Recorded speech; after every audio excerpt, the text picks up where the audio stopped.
throughput. USB 3.2 Gen 1 times Gen 1 lane provides 10 gigabits of throughput. There's also a USB 3.2 Gen 2 times 2. The USB 3.2 Gen 2 is a 10 gigabit per second throughput, so when you double that throughput with the additional lane, you have a maximum of 20 gigabits per second.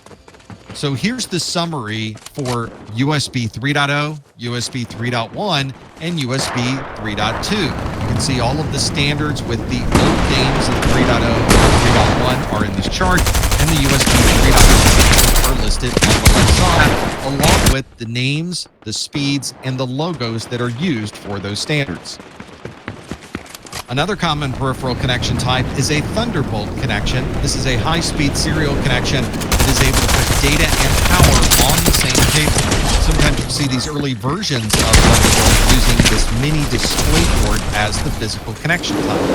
Thunderbolt version 1 is a two-channel technology, and you can put 10 gigabits per second over each of the channels for maximum throughput of 20 gigabits per second.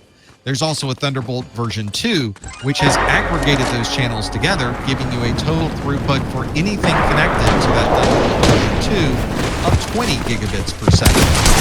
With Thunderbolt version 3, we're taking advantage of the USB-C connector and sending Thunderbolt signals over that USB-C cable. This provides us with a total aggregated throughput of 40 gigabits per second. Thunderbolt signals can be sent over both copper or fiber connections. If you're using copper, you have a maximum cable length of 3 meters, and if this is an optical or fiber connection, you're running 60 meters in length. You can also daisy chain 6 different devices together. You might have a single Thunderbolt interface on the back of your computer, but all of your peripherals may have multiple Thunderbolt interfaces so that you can simply extend to 6 different devices by simply adding additional cables between all of those different peripherals.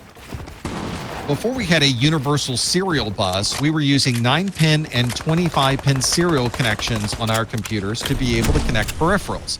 These were commonly used to send RS-232 signals, which would allow us to send serial communication between our computer and other devices, such as a modem. This is a standard that's been around for such a long time that it's very common to still find DB9 or DB25 connectors on different devices.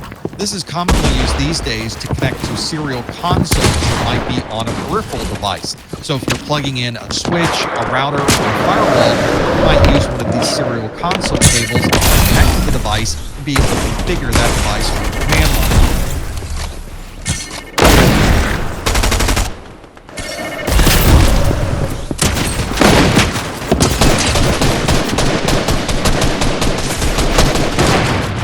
A video format that's been around for a very long time is the VGA type connector. This stands for Video Graphics Array.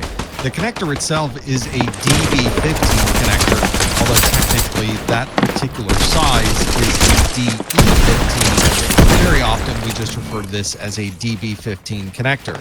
This connector is also a very unique blue color. That blue color is associated with VGA in the PC System Design Guide standards.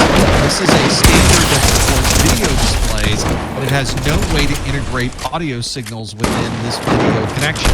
So if you are connecting a monitor using a VGA connection and you need audio output, you'll need to have a separate audio connection from that device.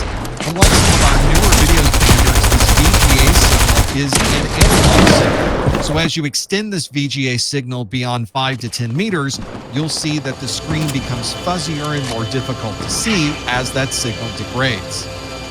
The VGA connector on the back of the computer is a 15-pin connector, and it's a relatively unique connector. You don't see other devices using this 15-pin connector, so whenever you see that connector type, you can automatically assume that's a VGA connection.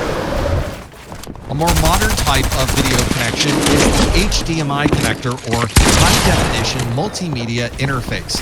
This is a digital connection that not only includes the video signal, but can also incorporate audio within that same cable. It's not unusual to see HDMI cables extending around 20 meters before you start to drop out digital artifacts on the screen. This common Type A connector that you most often see with HDMI is a 19-pin connector, and it is a proprietary